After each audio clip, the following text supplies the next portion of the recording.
ବୁଝିପାରିଥାନ୍ତେ ଜନତାମାନଙ୍କ କଥା, ତାହେଲେ ତାଙ୍କର ହୃଦୟଙ୍ଗମ ଟିକେ ହୁଅନ୍ତା ଯେ ହଁ ଗରିବ ଲୋକମାନଙ୍କୁ ଆମେ କହିଥିଲୁ ମ୍ୟାନିଫେଷ୍ଟୋରେ ଆପଣଙ୍କୁ 3,000 ଟଙ୍କା ଦେବା ପାଇଁ। ତାହେଲେ ମୁଁ ଦାବି କରୁଛି 3,000 ଟଙ୍କା ଦେବା କି 5,000 ଟଙ୍କା ଦେବା ପାଇଁ, କାରଣ ଆମ ଓଡ଼ିଶାରେ ସବୁ ଜିନିଷ ଅଛି। 5,000 ଟଙ୍କା ଦେବା ପାଇଁ ଯାହା ଗରିବ ଲୋକମାନେ ଟିକେ ଖୁସିରେ ରହିପାରିବେ। ଭକ୍ତ ସଂଘ ସମିତିର ଖୋର୍ଦ୍ଧା ଜିଲ୍ଲା ସମ୍ପାଦିକା ନର୍ମଦା ପାତ୍ର। ତ ଆମର ଓଡ଼ିଶା ନୂଆ ସରକାର ହେବାର 2 ବର୍ଷ ହେବାକୁ ମାତ୍ର ଆଉ ଆଜିଠୁ 13 ଦିନ 12 ଦିନ 13 ଦିନ ମାତ୍ର 12 ଦିନ ରହିଲା କମ୍ପ୍ଲିଟ୍ ହେଇଯିବ ସମାନ 2 ବର୍ଷ। ସରକାର 2 ବର୍ଷ ଭିତରେ ଭତ୍ତାବାଲାଙ୍କୁ ଭଲ ଚକୋଲେଟ୍ ଖୁଆଉଛନ୍ତି କି ରସଗୋଲା ଖୁଆଉଛନ୍ତି। ହଁ ଦବୁ ଭତ୍ତା ଦବୁ ବୋଲି ତ ଚଲେଇଛନ୍ତି ଗୋଟେ ଆଖଡ଼ା ଆଉ।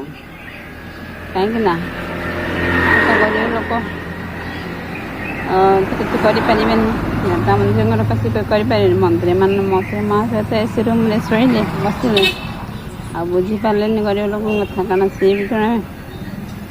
ସିଏ ବି ଗୋଟେ ରୁରାଲ୍ ଏରିଆରୁ ଆସିଛନ୍ତି, ମାନେ ଗାଁ ପୁରା ଏରିଆରୁ। ସିଏ ବି ଗରିବ, ତାଙ୍କ ଏରିଆରେ ବି ଗରିବ ଲୋକ ଅଛନ୍ତି, ସିଏ ବି ତାଙ୍କ କଥା ଲୋକଙ୍କ କଥା ବୁଝିପାରିଥାନ୍ତେ ଜନତାମାନଙ୍କ କଥା, ତାହେଲେ ତାଙ୍କର ହୃଦୟଙ୍ଗମ ଟିକେ ହୁଅନ୍ତା ଯେ ହଁ ଗରିବ ଲୋକମାନଙ୍କୁ ଆମେ କହିଥିଲୁ ମ୍ୟାନିଫେଷ୍ଟୋରେ ଆପଣଙ୍କୁ 3,000 ଟଙ୍କା ଦେବା ପାଇଁ। ତାହେଲେ ମୁଁ ଦାବି କରୁଛି 3,000 ଟଙ୍କା କି 5,000 ଟଙ୍କା ଦେବା ପାଇଁ, କାରଣ ଆମ ଓଡ଼ିଶାରେ ସବୁ ଜିନିଷ ଅଛି। 5,000 ଟଙ୍କା ଦେବା ପାଇଁ ଯାହା ଗରିବ ଲୋକମାନେ ଟିକେ ଖୁସିରେ ରହିପାରିବେ। କିନ୍ତୁ ଆମ ଓଡ଼ିଶା ବାଲା କ'ଣ କରୁଛନ୍ତି ଆଜିକାଲି, ଏ ସରକାର ଆମର ଗରିବର ସରକାର ନୁହେଁ, ଏ ସରକାର ହେଉଛନ୍ତି ଧନୀଙ୍କ ସରକାର। କାରଣ ଗଭର୍ଣ୍ଣମେଣ୍ଟ ଏମ୍ପ୍ଲୟ ମାନଙ୍କର ଯେତେବେଳେ ତାଙ୍କର ସାଲେରୀ ବଢ଼ିଯାଉଛି, ଗରିବ ଲୋକର ସାଲେରୀ ତ ସେ ଗୋଟେ ଓଲ୍ଡ ପେନ୍ସନ୍ ବାଲା ନା, ତ ତାଙ୍କର ବି ପେନ୍ସନ୍ ବଢ଼ିବା କଥା। ଆପଣ ତ ସେତିକି ବଢ଼ାଉନାହାନ୍ତି। ହଁ ମାନେ ଖାଲି କହୁଛନ୍ତି କ'ଣ ନା ଆମେ ଦେବୁ କ'ଣ, ଆଲୋଚନା ଚାଲିଛି ସେଇ ଗୋଟେ ଜିନିଷ ଖାଲି କରେଇ ଚଲିଛନ୍ତି। 2 ବର୍ଷ ଆପଣଙ୍କର ଆଲୋଚନାରେ ଗଲାଣି, ତାର ରେଜଲ୍ଟ ବି ବର୍ତ୍ତମାନ କିଛି ଆସୁନି। କାହିଁକି ଆପଣମାନେ ଭୁତଉଛନ୍ତି ମାନେ ଜନତାମାନଙ୍କୁ। ଯେଉଁ ଗରିବ ଲୋକ ଆପଣ ଅଛନ୍ତି ସେମାନଙ୍କ କଥା ତ ବୁଝୁନାହାନ୍ତି ଆପଣମାନେ ଯେତେବେଳେ ଭୋଟ୍ ଦରକାର ହେଉଛି ଆପଣ ତାଙ୍କ ଦୁଆରକୁ ଯାଉଛନ୍ତି। ପଞ୍ଚାୟତ ଇଲେକ୍ସନ୍ ଆସିବ ଆପଣମାନେ ଯିବେ ଯଦି ମାଡ଼ ଖାଇବେ ଆପଣଙ୍କୁ। ମୁଁ ସିଧା କଥା କହୁଛି, ବର୍ତ୍ତମାନ ଲୋକ ଯେଉଁ ପ୍ରକାର ଲାଗିକି ଅଛନ୍ତି, ଆପଣ ଆଶ୍ରୟ ଦେଇଥିଲେ 3,000 ଟଙ୍କା କଥା କେହି ଉଠେଇ ନଥିଲେ, ଆପଣମାନେ ଉଠେଇଥିଲେ। ମୋଦିଜୀ ଆସୁଛନ୍ତି 12 ତାରିଖରେ, ମୋଦିଜୀ ଆଗ ଉଠେଇଛନ୍ତି। ଆମର ଯଶସ୍ୱୀ ପ୍ରଧାନମନ୍ତ୍ରୀ ଯେ ନରେନ୍ଦ୍ର ମୋଦି ଯେତେବେଳେ ଉଠେଇଛନ୍ତି ଜିନିଷଟାକୁ, ମୋଦି ଯେତେବେଳେ ଫାଷ୍ଟ ଉଠେଇଥିଲେ 3,000 ଭତ୍ତା ଦିଆହେବ, ତ ଧର୍ମେନ୍ଦ୍ର ଭାଇ କ'ଣ କଲେ, ସିଏ ବି ଚଲେଇଲେ 3,000 ଭତ୍ତା ଦିଆହେବ। ତା ସହିତ ଚଲେଇଲେ କିଏ, ଆମର ନିତ୍ୟାନନ୍ଦ ଗଣ୍ଡ ସାର୍, ସିଏ ବି କହିଲେ 3,000 ଭତ୍ତା ଦିଆହେବ। ଏମିତି ବହୁତ ଲୋକ ବି କହିଛନ୍ତି 3,000 ଭତ୍ତା ଦିଆହେବ। ସୋଜ ମୁଖ୍ୟମନ୍ତ୍ରୀ ରାସ୍ତା ମଝିରେ ଲୋକଙ୍କ ଆଗରେ ଚା ପିଇକି, ଚା ଖଟିରେ ବସିକି, ଡମଣା ପଟିଆ ଛକରେ, ମୁଁ ବି କହିଦେଉଛି ଜାଗାରେ ବସିକି, ସେ ଜାଗାରେ ଲୋକଙ୍କୁ ବି କହିଛନ୍ତି ମୁଁ 3,000 ଭତ୍ତା ଦେବି। ତ ମୁଖ୍ୟମନ୍ତ୍ରୀ କେବେ ହିଁ ଦେବେ ମୋହନ ଭାଇ, ଆମେ ବି ଜାଣିପାରୁନୁ ସେ ଜିନିଷଟା।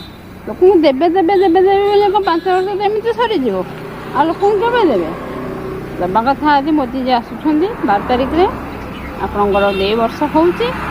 2 ବର୍ଷ ସରକାର ହେବାକୁ ସରିଲାଣି 2 ବର୍ଷ। ଆପଣ ତ ଆଉ ଛୋଟ ପିଲା ନାହାନ୍ତି ନା।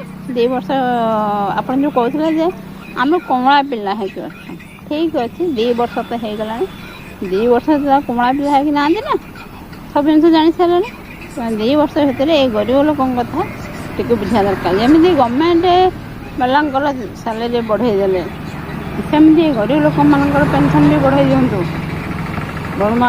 ମୋହନ ସରକାର ବି ଲୋକ ଯେଉଁ କହୁଛନ୍ତି, ଯେଉଁ ଆଶା ଭରସା ଗୋଟେ ଜିନିଷ ଅଛି, ସେଇଟା ବି ନହେଲେ ଲୋକଙ୍କର ଯେଉଁ ଆସ୍ତେ ଆସ୍ତେ ଆପଣ ଯେଉଁ ଭରସା ଦେଇଥିଲେ ସେ ଭରସାଟାକୁ ଆସ୍ତେ ଆସ୍ତେ ଆପଣ ନିଜେ ଜୁଟଉଛନ୍ତି ଆପଣଙ୍କ ହାତରେ। କାରଣ ଆପଣ ଯଦି ସେଇ ଜିନିଷଟା ଦେଇଦେବେ ସେ ଗରିବ ଲୋକଙ୍କୁ ଟିକେ ହସ ଆସିବ।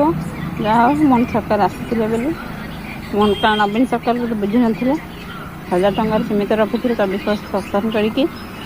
କିନ୍ତୁ ଆପଣ ଯଦି ଆସିକି ଯଦି ନୂଆ ସରକାର ଯେତେବେଳେ ଆସିକି ଯଦି 5000 ଟଙ୍କା ଭତ୍ତା ଦିଅନ୍ତେ ସେମାନେ ଆହୁରି ଖୁସି ହେବେ ଆଉ ଆପଣଙ୍କ ଉପରେ ଆହୁରି ଆଶୀର୍ବାଦ ଢାଳିବେ। ଆଉ ନେକ୍ସଟ ଟାଇମ୍ ବି ଆପଣଙ୍କୁ ସେ କହିବେ ହଁ ନାଇଁ ମୋହନ ସରକାର ଆମ ନିଜ ସରକାର ବୋଲି ଲୋକଙ୍କର ଗୋଟେ ଆସ୍ଥା ରହିବ। କିନ୍ତୁ ଆପଣମାନେ ସେଇଟା କରୁନାହାନ୍ତି। ଖାଲି ଆଲୋଚନାରେ ସ୍ଥଗିତ କରିକି ସେଟାକୁ ରଖିଛନ୍ତି। ଆଲୋଚନା ଚାଲିଛି। ଆମ ନିତ୍ୟାନନ୍ଦ ସାର୍ ତ କହୁଛନ୍ତି ହଁ ଆଲୋଚନା ଚାଲିଛି, ଅର୍ଥ ବିଭାଗରେ ଚାଲିଛି। ଆରେ ଖୋଦ ମୁଖ୍ୟମନ୍ତ୍ରୀ ଅର୍ଥ ବିଭାଗରେ ଅଛନ୍ତି। ମୁଖ୍ୟମନ୍ତ୍ରୀ ତ ନିଜେ ଫାଇନାନ୍ସ ଡିପାର୍ଟମେଣ୍ଟରେ ରହିକି ଯଦି କହିବେ ଆମେ ଯାଇକି ମୁଖ୍ୟମନ୍ତ୍ରୀ ତ କିଛି କହିନାହାନ୍ତି। ସେ ଖାଲି କହିଛନ୍ତି ପବ୍ଲିକ ଆଗରେ ବି କହିଥିଲେ ମୁଁ 3000 ଭତ୍ତା ଦେବି। ଆମେ ବି ଲେଖିଛୁ ପଟିଆ ପଟେ ପର୍ଟିକୁଲାର ମୁଁ କହିଦେଉଛି ସେ କୋର୍ଟରେ ବସିକି କହିଛନ୍ତି ଲୋକଙ୍କୁ ମୁଁ 3000 ଭତ୍ତା ଦେବି। 3000 ନୁହେଁ 5000 ପାଇଁ କରିକି ଦିଅନ୍ତୁ ଗରିବ ଲୋକ। କାରଣ ଓଡ଼ିଶା ଗୋଟେ ରାଜ୍ୟ ହେଉଛି ଗରିବ ରାଜ୍ୟ। ଓଡ଼ିଶାରେ ଆମର ସବୁ ଜିନିଷ ଅଛି। ସବୁ ଜିନିଷ ଥାଇକି ବି ଯଦି ଆମ ଓଡ଼ିଶା ରାଜ୍ୟରେ ଲୋକ କମ୍ ଦରମା ମାନେ ସାଲେରୀ ସେମାନଙ୍କ ପେନସନଟା ପାଉଛନ୍ତି ଗରିବ ଭତ୍ତା ଯେଉଁଟା ବାର୍ଦ୍ଧକ୍ୟ ଭତ୍ତା ଚଳିବାରେ ବି କଷ୍ଟ ହେଉଛି। ଅଧିକା ଦେଲେ ଭଲ ହେବ କାହିଁକିନା ସେମାନେ ଟିକେ ଖୁସି ହେବେ। କାରଣ ବହୁତ କଷ୍ଟରେ ସେମାନେ ରହନ୍ତି। ଆଉ ବିଧବା ମାଆମାନଙ୍କ କଥା ନ କହିବାଟା ଭଲ। କାରଣ ତାଙ୍କର 3-4ଟା ଛୁଆ ଯେତେବେଳେ ହୋଇଯାଉଛି ତାଙ୍କ ହଜବେଣ୍ଡ ଏକ୍ସପାୟାର କରିଯାଉଛି ଚାଲି ଯାଉଛନ୍ତି। ସେ ମାଆଟି ଯେଉଁ ପ୍ରକାର ହଇରାଣ ହେଉଛି ଆପଣମାନେ ଯିଏ ଦେଖିଛନ୍ତି ଆଖିରେ ଦେଖୁଛନ୍ତି ସବୁ ଜିନିଷ ଜାଣୁଛନ୍ତି। ତା ସତ୍ତ୍ୱେ ବି ଆପଣ ସେମାନଙ୍କର ବି ବିଧବା ଭତ୍ତାଟା ବି ଦେଉନାହାନ୍ତି। ବିଧବା ଭତ୍ତା କିନ୍ତୁ ଆଗ ଦେବା କଥା ଥିଲା କିନ୍ତୁ ଆପଣ ସେଟାକୁ ଏବେ ସୁଦ୍ଧା 2 ବର୍ଷ ଆସିକି ହେଇଗଲାଣି ତଥାପି ରଖିକି ବସିଛନ୍ତି ଦେଉନାହାନ୍ତି। କିନ୍ତୁ ଦେଇଦେବା କଥା ସେଟା। ମୋଦି ଯିଏ ଆସୁଛନ୍ତି ମୋଦିକି ଯଦି ଏଥରକ ଆସୁଛନ୍ତି 2 ବର୍ଷ ତାଙ୍କ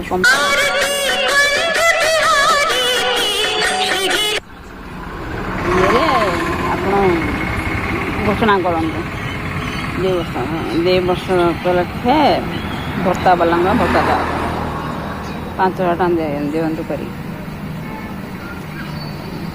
ତ ଓଡ଼ିଶାବାସୀ ପାଇଁ ବହୁତ ଭଲ ହେବ। ଆଉ ମୁଁ ଗୋଟେ ଜିନିଷ କହିଛି KYC କରିକି ଦିଅନ୍ତୁ।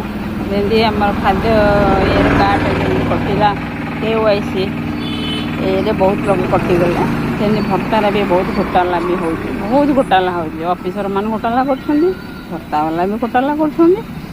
ଆଉ ଯେଉଁମାନଙ୍କର ଭତ୍ତା ପାଇବା ପାଇଁ ଯୋଗ୍ୟ ନୁହଁ ସେମାନେ ଭତ୍ତା ପାଉଛନ୍ତି ସେମାନଙ୍କୁ KYC କରିକି ଦିଅନ୍ତୁ। ଭେରିଫିକେସନ୍ ପୁରା କରିକି ଡିଟେଲ୍ ଦିଅନ୍ତୁ। ଆହୁରି ଭତ୍ତାବାଲା ବି କମିଯିବେ। ଆପଣ ଯେଉଁ 54,000 କହୁଛନ୍ତି 55,000 କହୁଛନ୍ତି 55 ଲକ୍ଷ କହୁଛନ୍ତି ସେଟା ଆହୁରି କେତେ ବହୁତ କମିଯିବେ। ସରକାରଙ୍କ ପାଖରେ ମୋର ଏତିକି ଅନୁରୋଧ କରୁଛି KYC କରିକି ଦିଅନ୍ତୁ। ପୁରା ପରଫେକ୍ଟ ଆପଣ ଯଦି ପୁରା ଭେରିଫିକେସନ୍ କରିକି ଦେବେ ତାହେଲେ ଆହୁରି ଭତ୍ତାବାଲା କମିଯିବେ। ଆପଣଙ୍କୁ ଦେବା ପାଇଁ ବି ସୁବିଧା ହେବ। ଆମେ ବି ଚାହୁଁନୁ ସରକାର ଇଏ କରିବା ପାଇଁକି ମୋହନ ସରକାର ବି ଥାଆନ୍ତୁ। ଆମେ ବି ସ୍ୱାଗତ କରୁଛୁ ଭଲ। ତାପରେ ଗୋଟେ ଜିନିଷ ହେଉଛି ଯେଉଁ ମାଆମାନେ ହଁ ବିଧବା ହେଇଗଲେ କି ଆଉ ଗୋଟେ କାହାର ହଜବେଣ୍ଡ ଚାଲିଗଲା ପରେ ଆଉ ଗୋଟେ ବାହା ହେଇଯାଉଛନ୍ତି ସେ ବିବାହ ହେଇସାରିଲା ପରେ ତାପରେ ବି ଭତ୍ତା ଉଠାଉଛନ୍ତି ସେଇଟା ବି ସେମାନେ ଯେଉଁ ତାଙ୍କର ଯିଏ ଦେଖିବା କଥା ଭେରିଫିକେସନ୍ କରୁନାହାନ୍ତି ସେଇଟା ବି ଭତ୍ତା ଉଠାଉଛନ୍ତି। ସେମାନେ ବି ମୁଁ ବହୁତ ଜାଗାରେ ଦେଖିଛି, ବହୁତ ଜାଗାରେ ବି ପଢ଼ିଛି KYC କରିକି ଦିଅନ୍ତୁ KYC କରିକି ଦିଅନ୍ତୁ। କାହିଁକିନା KYCରେ ପୁରା ତଥ୍ୟ ଜଣାପଡ଼ିଯିବ। ପ୍ରମାଣପତ୍ର ସେ ରଖନ୍ତୁ।